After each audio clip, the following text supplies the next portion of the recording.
Hi everyone, I'm Dominic Salcedo and I'm going to be training you on the basics and benefits of the Skype app. Now, the Skype app is used to communicate not only with people from school, but it can be used to communicate with people at work and just loved ones in general. Like, doesn't have to be anything important related. Like, you can talk to your friends on it, you can FaceTime on it if you don't have an iPhone or any of that sort of capability, but Skype in itself is a communication device app that can not only link you to multiple people at all at the same time, but it can also do instant message. You can just do normal messaging. It can relate to where you are currently. Like myself, I use it for work a lot. And in order to find people, to know where they're at, and to understand when they're going to be back in their office or at work in general.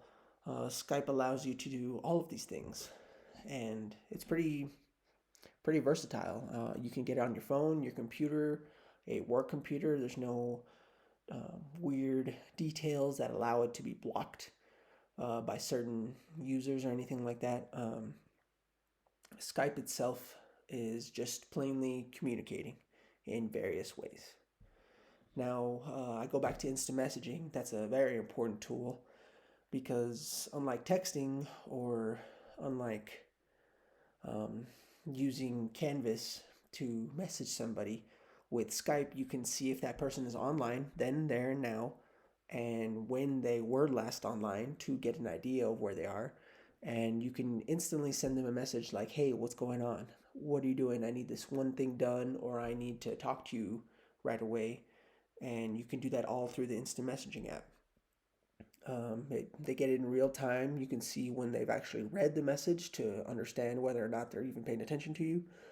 And they can um, call you right there on the spot if need be, whether that be face to face call or a video call or just the instant message itself.